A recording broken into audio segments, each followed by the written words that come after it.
Protest protest protest, student protest. तो क्या नहीं कर सकते स्टूडेंट्स, यह तो आपने अपनी आंखों से देख ही लिया होगा। एक जीता जागता उदाहरण कि स्टूडेंट अपने हकों के लिए किस हद तक जा सकते हैं।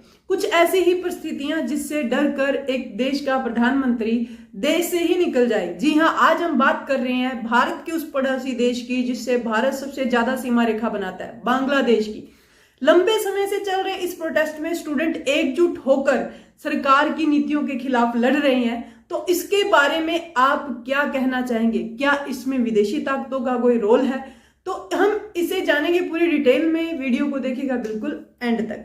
वैसे इस प्रकार की परिस्थितियां भारत के पड़ोसी देशों में आम हो गई हैं। जी हां, सच में आम हो गई हैं। कुछ समय पहले आपने श्रीलंका में ऐसी तस्वीरें देखी थी जहां राष्ट्रपति के घर में स्विमिंग पूल में लोग चिल कर रहे थे, ठीक है, और आराम से बैठकर खाना खा रहे थे, और राष्ट्रपति के घर में दंगे फसाद कर रहे थे। अब ऐसा ही लग रहा है जो 2022 में हुआ था श्रीलंका में, वैसा ही अब हो रहा है बांग्लादेश में। आपने वीडियो तो देख ही ली होगी कि किस प्रकार से बांग्लादेश की प्रधानमंत्री के घर में घुसे लोग आराम से बेड पर बैठकर, चेयर पर बैठकर आराम फरमा रहे हैं, खा रहे हैं, पी रहे हैं। और कुछ समय पहले ऐसी ही तस्वीरें हमें देखने को मिली थी पाकिस्तान में भी। और तो और बांग्लादेश की संसद में लोगों ने बैठकर आराम से संसद का सदस्य होने का मजा भी लिया। अब बात यह आती है कि जो बांग्लादेश में हुआ है उसके पीछे हाथ किसका है, क्योंकि जनता के पीछे कोई ना कोई तो बड़ी पावर है ही।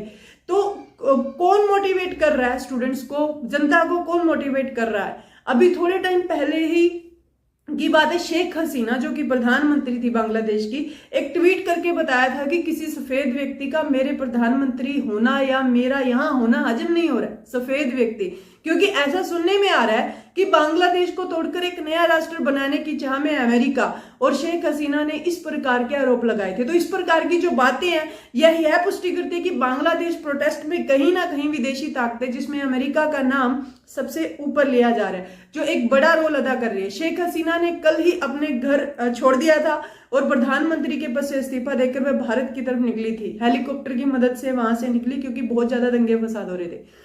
पीछे से बांग्लादेशी जनता नारे लगा रही है उनके खिलाफ, छी छी हसीना शर्म करो। और बोला जा रहा है कि यही नारा अब आंदोलनकर्ताओं का मुख्य नारा भी बन गया। पिछले 15 साल से शेख हसीना प्रधानमंत्री थी वहां पे। अब शेख हसीना जब से भारत में आई है तब से भारत में भी राजनीति पूरी तरह से सरगर्मी पर है और सेना को भी हाई अलर्ट पर कर दिया गया है। बांग्लादेश की सीमा जो भारत से सटे हुए 4096 किलोमीटर के दायरे में, बीएसएफ को हाई अलर्ट कर दिया गया। Thank you so